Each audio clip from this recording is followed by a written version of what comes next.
Alright, hi all. So we got some parts that came in. The other kill switch loom slash power starter switch. So this was all one unit. Came in a case like this and like that. So well, I went to go plug it in. Of course it didn't work, so I had ended up taking it apart and finding this, the part that I just ordered. So I'm like, alright, well, that's not gonna work too well. So I started actually removing this whole loom, or the sheathing off of it, and I'm like, wait a second, not this loom, all I need is the kill switch. And so this is the, I don't know if here, I'll go over here. So this is the part that was broken on the loom that I had. And you can see that this little cross thing, flip this over, goes across this terminal and just basically gives it a connection or no connection, which makes it a kill switch, of course. So the part on the loom that I ordered, the kill switch was good. So I ended up unsoldering the good one from these two wires. I'll show you what it looks like here in a second. I got it all rewired back up and put on the bike. Looks like now all reassembled, so I used the bottom from the original, and so I hooked it all up, wired it all up, reran the loom so it's all up in the front. So basically everything should be good to go up there. No more wires just spooled up around here. So we got kill switch now, and I don't have to turn the key off anymore to kill it anymore. It's just all I gotta do is go boom. So that's really nice.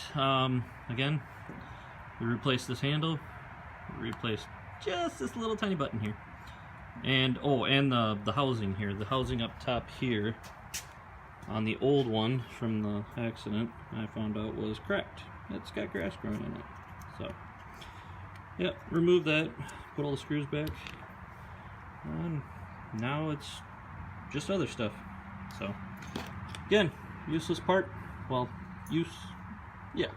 got the use out of it, and yeah, start working on other stuff here. Alright, we got the headlight temporarily mounted up, just make sure that the things line up. Headlight works. Oop. High beam, low beam, all works.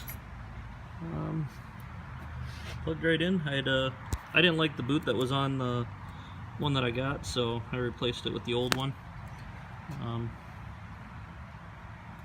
Yeah, now we just got to get fairings. That's it. I think we're pretty much set. The parts bin is getting a lot smaller. So this used to be full. Like I said, I kept everything that I could find. Like this will go on the new fairings that I ordered. I had to order a new one of these guys because it snapped, and this guy goes right here on the bike. One of these is on eBay again. I could only find was, you know, pretty expensive, but just by itself, used by itself. If you buy the aftermarket, of course, it's going to be a little cheaper, and I think I got it for like $9. We got some extra, you know, screws and all the bracketry that we need for the new fairings. Did order some. The owner of the bike wanted to pick his own fairings, which, you know, apparently you can go on eBay and find like any kind of fairing that you want. So he's gonna get rid of all this and go with a custom paint job fairing kit. Looks like it was about $380, but that covers everything. That's the tank, the side fairing, the fairing that goes along here, the fairing up here, the new one of these, the whole front cowl. I mean, this bike being as old as it is, you can get parts pretty cheap for it, so we'll wait till that fairing kit. I think it's coming from Hong Kong or China, but we'll see how that goes. That should be coming in on like middle or beginning of July, so we'll see how that goes. And now we're pretty much, after this video, we're just waiting.